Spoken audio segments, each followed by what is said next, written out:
and a quorum present. Normally Melanie or Jonathan lead us in a prayer. Is anybody up here or out there want to do that?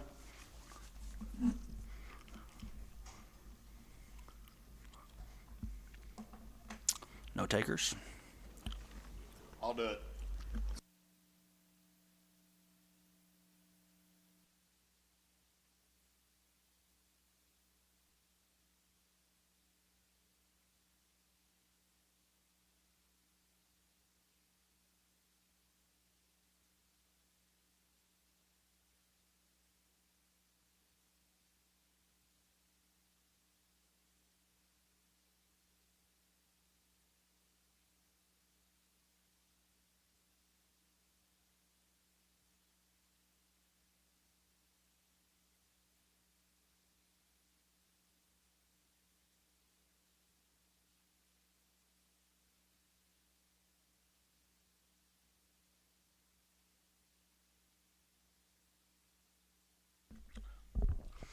Item number 4 is public forum. We haven't had anybody sign up. Item number 5 is long-range facility planning.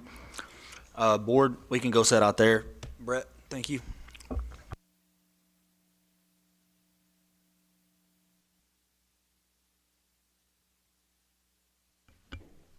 Is it on now? I guess I'm going to find out.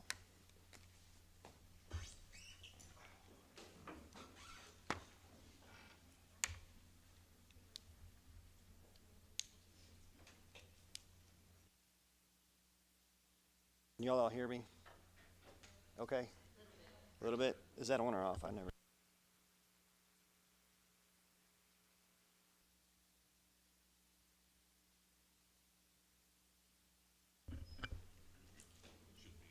How about now? We good? No? Same? And now? You're going to make me stand down here? That's fine. I can do it. Well, really appreciate everybody being here today. So my name is Brett Summerow with Corgan, and I'm going to help lead through this process of long-range planning for Decatur ISD. So the agenda for tonight, so I will say just before we get started, we've got this set up for multiple meetings, and it's a process to get through. And really, the more people that can commit to being here and to all the meetings, the more, I think, beneficial that it'll be, and the more feedback we get or participation towards developing this long-range plan. So thank all y'all for being here. The agenda tonight, first we're going to go over the committee purpose. We're going to give some district information, talk about feeder patterns. There's a high-level facility assessment, kind of a summary. It doesn't get really into the weeds, but we'll talk about that when we get there. We're going to talk about life cycles of different systems of buildings, and then some student opportunities in the district. So schedule, like I said, there's multiple meetings. This first one tonight, we're going to focus on kind of district information. It kind of starts to set the base for some of the decision-making process and discussions that we're going to have later in meetings 3 and 4. Meeting 2 is more kind of informational and setting the stage. It's going to get more into demographics and projections, capacities of existing facilities, and then kind of a financial report of the district and kind of how the district operates and where the revenues go facility-wise, and difference in INS and M&O and things like that. And then the 3rd and 4th meetings is when we're really going to get into kind of what is a long-range plan. In the 3rd one, we're going to talk about facilities, and we'll talk about elementary, middle school, high school, kind of what you have now and what is the ideal scenario of where we want to get to, as well as any kind of ancillary spaces like the maintenance building, the stadium, admin, things like that, and kind of where you want to go. And then meeting 4 is a continuation of those discussions. We'll probably have maybe a draft version at that point, or maybe some scenarios. Maybe there's multiple scenarios y'all want to look at. And then we'll work towards a consensus of that to present back to the school board. As you saw, the school board members are sitting amongst you because they're participants in this as well. The reason this was called as a public meeting was because all the board members thought this was important and wanted to participate along with y'all. ultimately they have the role of approving, voting on and approving whatever the long-range plan is that is recommended by this committee. So that's why we're here. That's why they're in the audience for this. Committee purpose. Did want to lead with this. This is the Decatur ISD mission statement: empowering lifelong learners to be visionary leaders in local and global communities. I think what this really says is, we're here for the kids of Decatur ISD and what their facilities are and what they're going to look like in the future. So I think we need to remember that this is really ultimately for the kids, supported by the community. So there's these 4 goals. They're on the district website under the district profile section. I'm going to read them because I think they all 4. I think they're important and they describe what we're doing here. The first one is DISD supports students in a multitude of ways to nurture learning and ensure high performance. And like I said a minute ago, I think that's why we're here, is for the kids and for their opportunities. DISD values our employees and invests in their growth to ensure a highly effective and engaged staff.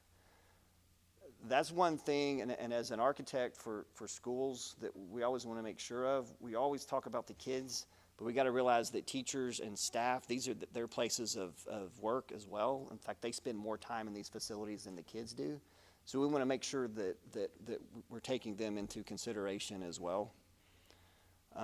DISD fosters relationships with students, families, and community members to ensure a culture of excellence.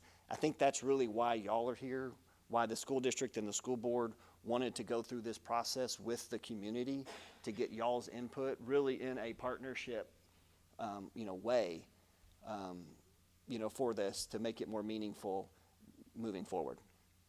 And then the last is DISD manages funds and resources responsibly and transparently to maximize return on the community's investment. What we're going to do here doesn't directly affect that, but it is affected because the things we do in these facilities, they have to be paid for in some way. And so ultimately, when we get down the road, I think we do want to take that into consideration. With that, I want to say this is not a bond committee. The end result of what we're doing here is a long-range plan that will help guide the future of the district as it relates to facilities.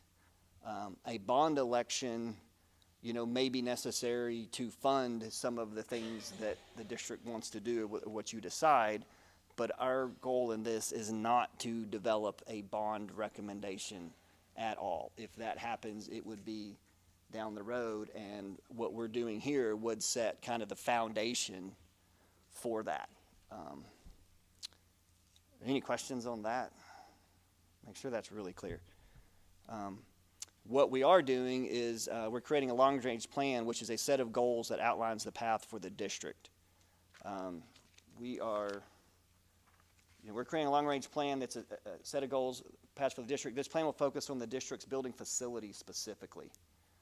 The plan, once completed, will consist of strategic goals as well as actionable steps to achieve those goals, and this will be a guiding document for the next 10 to 15 years for the district.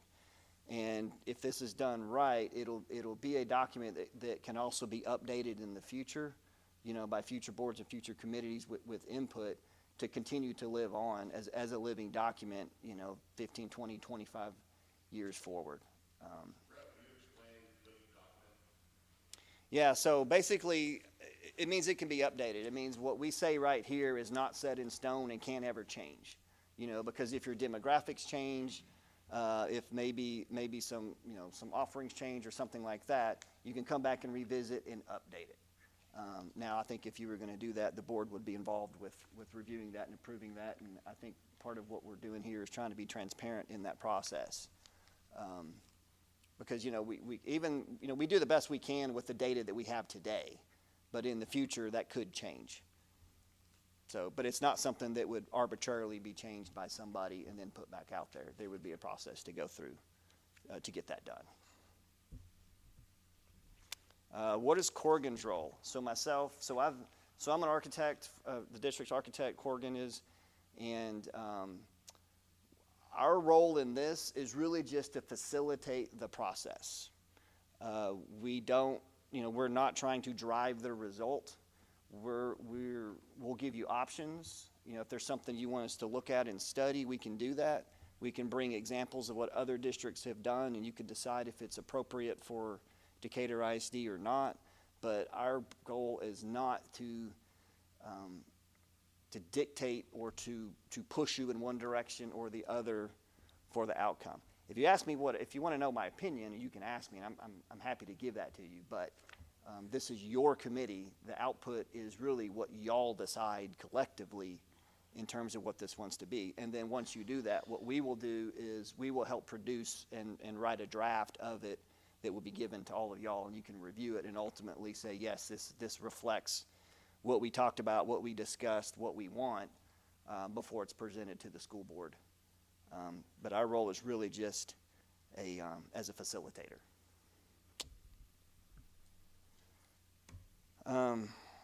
Goals of the committee.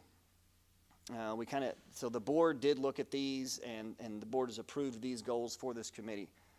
It's to set the direction for the district for the next 10 plus years, plan for anticipated increase in student population in terms of growth, address aging facilities, and plan for life cycle replacement of building systems, and then provide for student opportunity, curricular and co-curricular opportunities for students comparable with other 4A and 5A districts. And the reason I say 5A, we're going to get into demographics in the second meeting, but y'all are projected within the next 5 to 10 years to be 5A.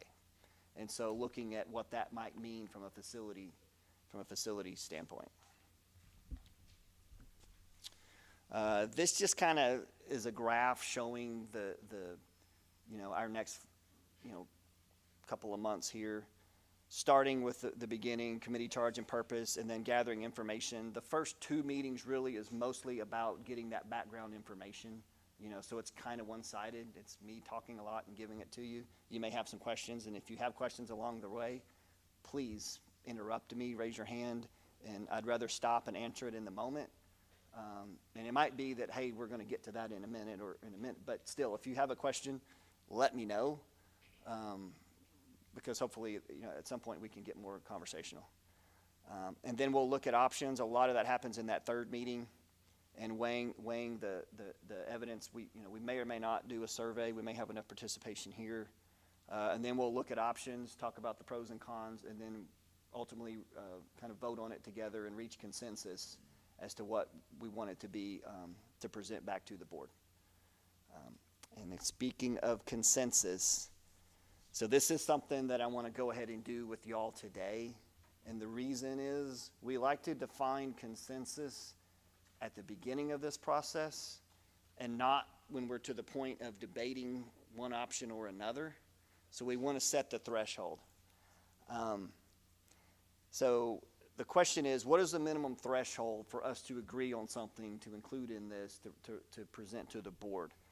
You see the options here, unanimous agreement. I will tell you that is very hard to get in most situations. I don't recommend you go there.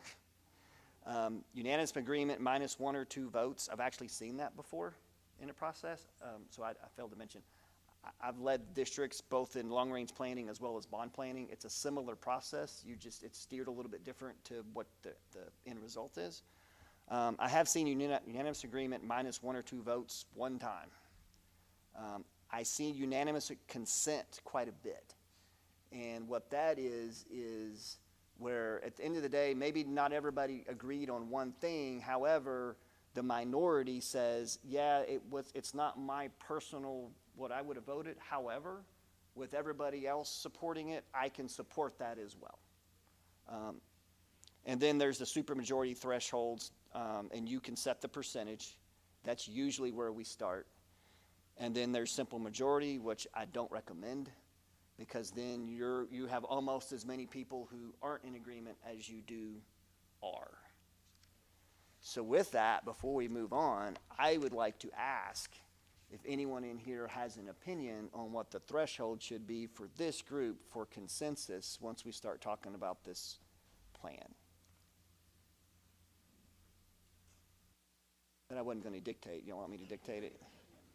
Yet, I have one clarifying question. So there's a lot of people that are on the list that when we are doing these votes, it is, must be present to cast, right? yeah, Or so, is it, so, and that's why I was asking before, that if you can commit to being at all of these, especially the third and the fourth, then yes, we're only taking the votes of who's here. And this committee, it's open to anybody, it's open board meeting, and that was important to the board, so that anybody could come, right, for transparency. But yeah, you have to be here to do it. Now, what we've talked about, and want to get y'all's input too, but what we've talked about previously is once we have a draft and it gets presented to the board, before they act on it, it would be put out to the community for input. But at that point, it's already, the draft is already set. So yeah, really, you would need to be here. yeah, just wanted to make sure. Yeah, absolutely. And you had an idea. Well, I used unanimous consent on my faculty. Okay? I didn't hear what you said. For anyone watching. Okay. Oh, gotcha. Okay. Okay, so the first question, if y'all didn't understand it, was if you have to be present to vote on to get to this, and the answer is yes. You have to be present to be there. And then you were saying that you've used unanimous consent before with success with your faculty. I have a question. Yes, When you ma'am. say you have to be present, can you just come like to the fourth meeting and still be able to vote on it? A certain number of meetings have been in attendance.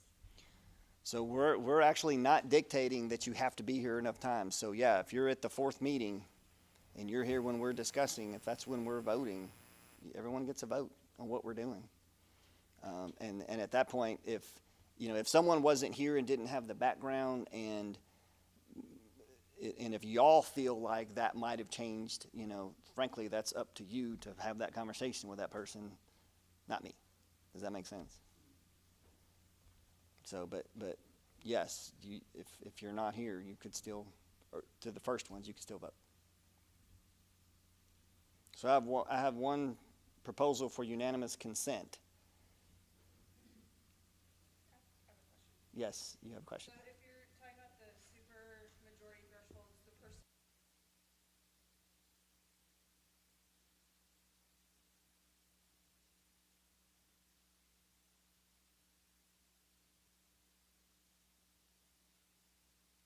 So yeah, the question was, if the group decides on super majority, does the committee get to decide what that threshold is? And the answer is yes. Yes.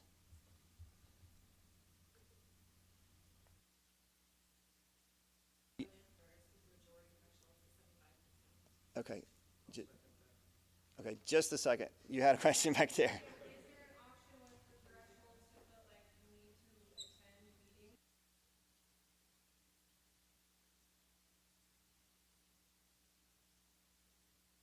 If y'all want to, if y'all want to, it's your committee. The problem with that is you've got Yeah. watching the digital, and so therefore just because they're not physically here doesn't mean they're not. So the question was, I got to repeat it for online, but the question was, could we put a stipulation for supermajority? However, put a stipulation that you have to attend some minimum level or the meetings in order to vote. And then, yeah, I guess one of the concerns is that there may be people watching Facebook Live. Now, I will say this, when we look at the meetings, the first two, if you're watching on the streaming, you'll be able to get the majority of the information because it's mostly kind of the set and get setting. However, 3 and 4, when we actually get into the work, right now we're proposing probably to have it at the MPB, the multipurpose building, because we'll be in groups and discussing more. And so if you're watching online, you're going to not get a majority of that information. Now you'll get the report outs, but not necessarily to be able to participate in the small group discussion about pros and cons of different sections of what we're doing. So the format in those two meetings will be different than this one. At least that's the plan right now.